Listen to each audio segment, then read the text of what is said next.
창세기 35장 9절에서 15절 교독하시고 15절 같이 봅니다. 9절 말씀 제가 읽습니다. 영상에도 있습니다.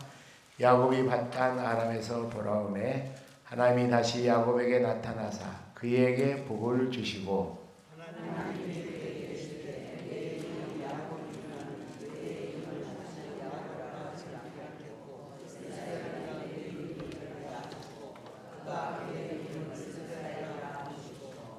하나님이 그에게 이르시되 나는 전능한 하나님이라 생육하며 번성하라.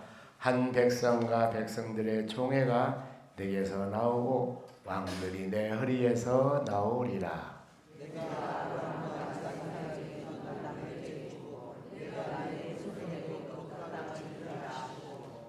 하나님이 그와 말씀하시던 곳에서 그를 떠나 올라가시는지라.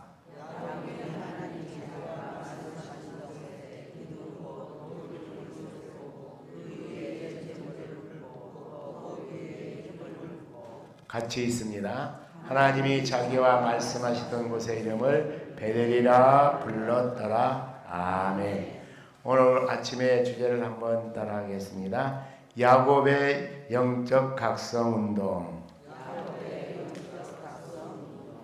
여러분, 미국 교회 역사를 공부해 보면은 미국 교회는 부흥의 역사입니다. 근데 미국 교회 부흥의 원동력은 바로 영적 각성이었습니다.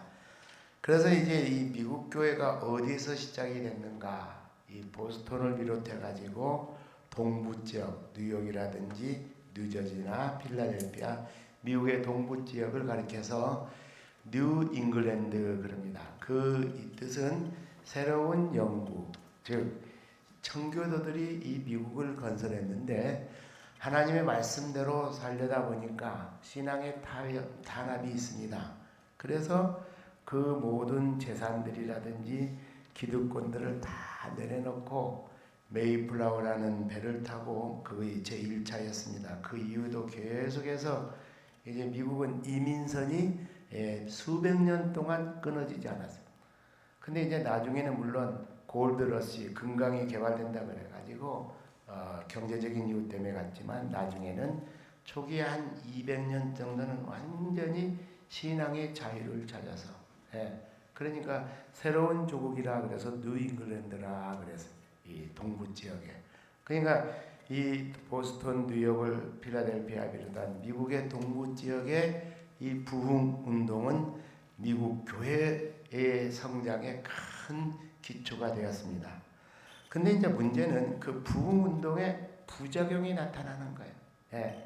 그래서 무질서한 예배, 성령이 막 임했다 그래서 예배 시간에 막 고함을 지르지 않나, 괴성을 지르지 않나.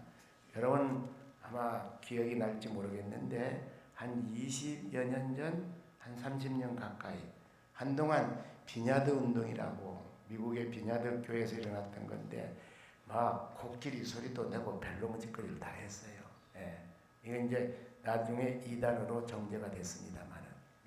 그러니까 이 무질서한 예배, 또 무질서한 예배일 뿐만 아니라 이 목회자를 추방을 하는 거예요. 성령 받았다고 은혜 받았다고 하는 일부 교인들이 우리 장로교는 당회가 교회를 전권을 맡고 있습니다.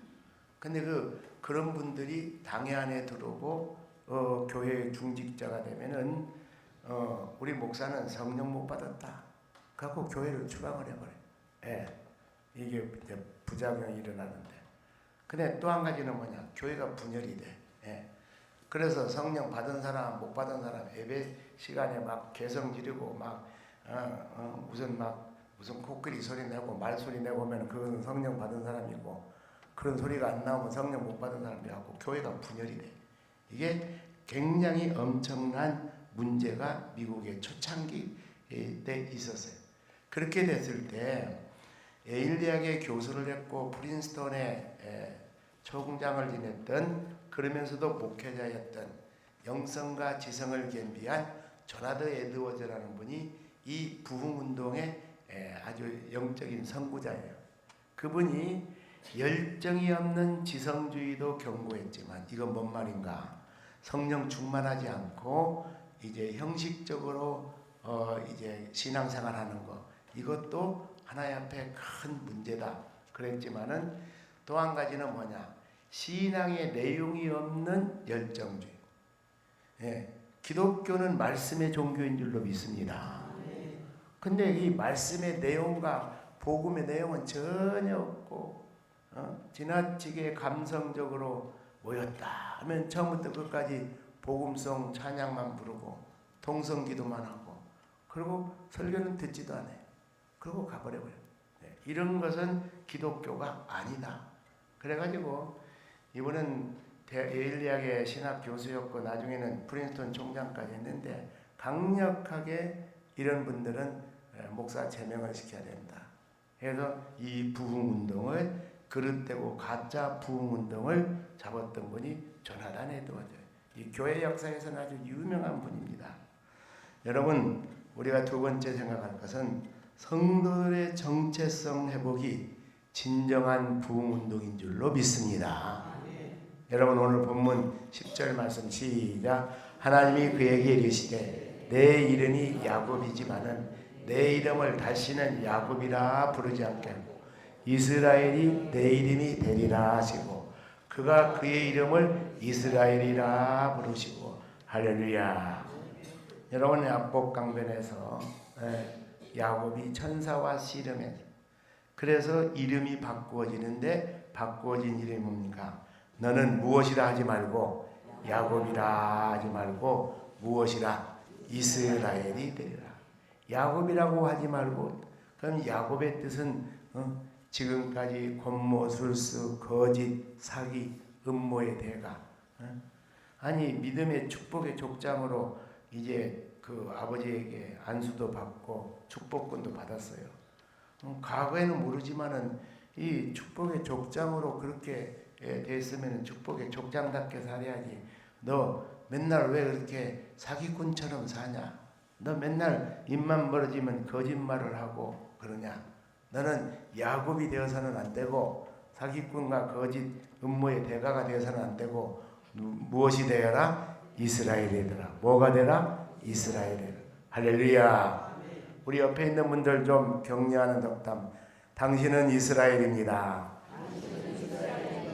이스라엘이 됩시다. 이거 굉장히 중요한 거예요. 이스라엘이라는 말은 어떤 뜻인가? 따라합시다. 신앙의 챔피언, 믿음의 승리자. 할렐루야. 돈 버는데 챔피언이 아니에요. 사회에서 명예를 잡고 권력을 잡는 챔피언이 아니에요. 무슨 챔피언? 신앙의 챔피언. 무슨 승리자? 믿음의 승리자. 나중에 이것은 이스라엘 국가의 명칭이 됐어요. 지금도 이스라엘이라고 그러죠. 그 국가가.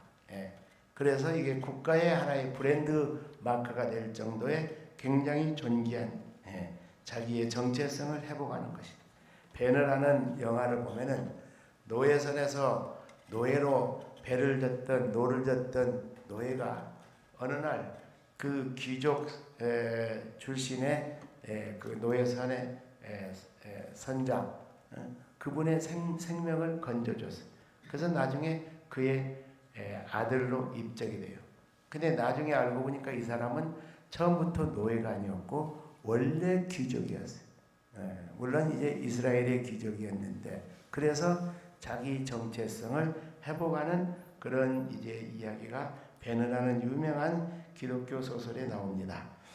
여러분 야곱이 정체성을 회복을 하게 되니까 더 이상 거짓 인생이 아니고 이스라엘 신앙의 승리자가 된 줄로 믿습니다.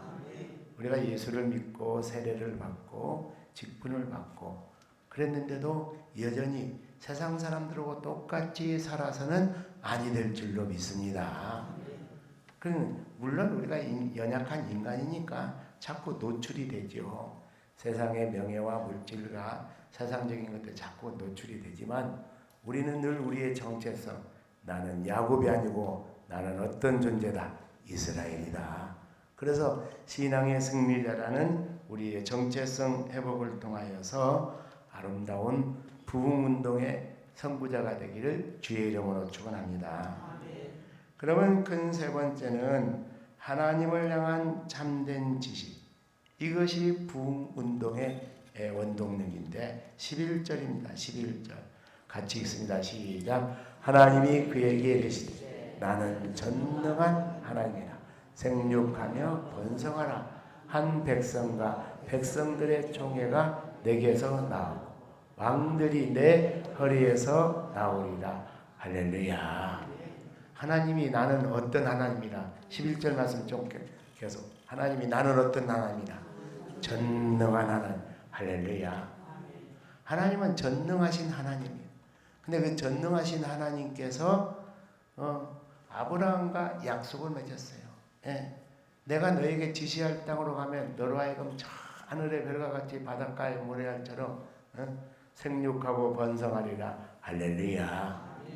그 다음에 복의 근원이 되리라 그랬는데 어떤 말씀인가? 왕들이 내 허리에서, 이 내 허리에서 나온다는 것은 후손을 말하는 것입니다. 야곱의 후손들 가운데서 누가 등장하는가? 예, 다윗 왕이 등장하고 다윗 왕국을 통하여서 영원한 메시아 왕국이 이루어지는 줄로 믿습니다. 그러니까 하나님을 향한 지식이에요. 하나님이 어떤 하나님이고 그 하나님과 내가 어떤 관계 속에 있는가? 예, 언약 관계 속에 있죠. 그것을 정확하게 알면은 이게 그 하나님에 대한 깊은 체험이 필요해요. 근데 그 지식조만 아는 것이 아니라 내 삶 속에서 하나님이 내 인생을 지켜주시고 나를 보호해 주시고 할렐루야. 그럴 때 그게 부흥운동이 일어나는 거예요. 또 한 가지는 성령님의 임재. 성령님의 임재가 많은 사람들에게 경험되어서 하나님을 만나는 경험이 있을 때 부흥의 역사가 나타날 줄로 믿습니다.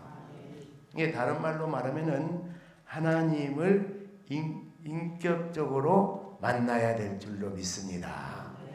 하나님을 인격적으로 만나는 거예요. 그러면 하나님을 인격적으로 만난다는 것은 하나님의 말씀을 통해서 만나는 것이죠. 그리고 하나님의 그 말씀이 내 삶 속에서 실천되고 경험돼야 될 줄로 믿으시기를 바랍니다. 그러면은 하나님이 내 손을 딱 붙잡고 내 인생 여정을 임마누엘 하나님이 동행해 주시고 하나님의 품속에서 딱 거하는 것을 우리가 느끼고 체험할 수 있다라는 것이죠. 말씀을 마무리 짓는 교훈적 적용입니다. 세 가지인데 첫째는 뭐냐? 자신의 정체성을 회복하는 것입니다. 자신의 정체성을 늘 우리가 마음속에 생각 속에 나는 야곱처럼 살아서는 안 된다. 나는 하나님의 백성답게 나는 목회자답게 살아야 되고 나는 직분자답게 살아야 되고 나는 하나님의 백성답게 살아야 된다. 이 정체성이 이루어질 때 우리 안에 영적인 심령의 부흥운동이 일어나고 영적 각성운동의 시작이 진행될 줄로 믿으시기를 바랍니다. 그 다음에 두 번째는요. 장차 이루어질 꿈과 비전에 생육하고 번성하라. 많은 백성들이 이스라엘의 총회는 뭘 이야기한가? 이게 하나님의 교회를 말하는 거예요. 앞으로 하나님의 나라가 지금 야곱은 지금 그렇게 가족이 그렇게 많지 않아요. 나중에 요셉까지 가가지고 이 가족이 모든 가족을 전체를 털어봐야 70명이었어요. 예금으로 요셉 총리가 자기 아버지, 자기 형제, 조카들, 손자들 다 초청했을 때. 근데 아직 거기까지도 가지도 않았으니까 지금은 몇 명 되지도 않아요. 몇 명 되지도 않은 그런 가족이지만 앞으로 이 가족이 이스라엘의 총회가 될 정도로 저 하늘의 별같이 바닷가에 모래 뿐만 아니라 왕들이 내 허리에서 나오고 메시아가 내 가문을 통하여서 하나님의 나라가 이루어질 것이다. 할렐루야. 이런 놀라운 꿈과 비전을 가지고 여러분, 우리 교회는 아름다운 신앙의 유산이 있습니다. 지난 110년 동안 구국의 심장부이고 순교의 성지인 이 여수 지역의 복음화에 어머니 교회 사명 잘 감당하고, 우리에게는 예배 영성의 유산이 있고, 우리에게는 기도 영성의 우산이 있고, 우리에게는 헌신의 유산이 있고, 또 우리 믿음의 선조들 가운데서 순교 신앙의 귀한 유산도 또 하나님의 나라와 복음과 교회에 의하여 순직을 한 그런 지도자들의 그 유산이 우리 교회에 있어요. 그럼 우리는 이제 새로운 미래를 바라보며 하나님, 앞으로 우리 2세, 3세들을 통하여 다가오는 100년도 하나님, 이 지역 복음화의 진리의 등불 역할을 감당하는 여수 제1교회가 되게 하여 주시옵소서. 이 꿈과 비전을 가지고 새벽마다 열심히 기도하고 말씀 붙잡고 나갈 때 하나님이 우리 교회 미래에도 반드시 부흥의 불길을 허락하여 주실 줄로 믿습니다. 마지막 세 번째 교훈적 적용. 하나님을 아는 지식이 필요합니다. 하나님이 어떤 하나님인가? 벌달로 예수 믿으면 안 해요. 한 신앙생활을 구체적으로 해야 돼요. 하나님이 어떤 하나님인지를 우리 성경대학에도 많은 직분자들과 일꾼들이 나와서 하나님 말씀 공부하고, 또 새벽 기도회가 최근에는 더 열심히 나와요. 금년부터는 이제 또 담임 목사가 창세기부터 다시 말씀 묵상하면서 하는 시간을 가지니까, 그래서 저는 우리 성도들이 우리 교회는 100년의 저력이 그냥 있는 것이 아니구나, 이렇게 말씀을 사모하고 기도하기를 힘쓰고, 할렐루야.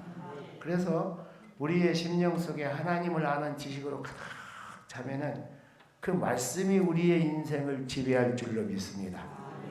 말씀이 우리를 세상의 모든 죄의 유혹으로부터 물리쳐 주실 줄로 믿습니다. 그러니까 말씀은 성령의 검이라 그랬어요. 다른 것은 다 방어용인데 이 사탄 마귀를 물리치는 영적 공격 무기는 유일한 것 하나 있는데 뭐냐? 말씀의 검. 할렐루야. 하나님을 아는 지식의 말씀이 가득 찼을 때 영적인 전투의 승리자가 될 줄로 믿으시기를 바랍니다.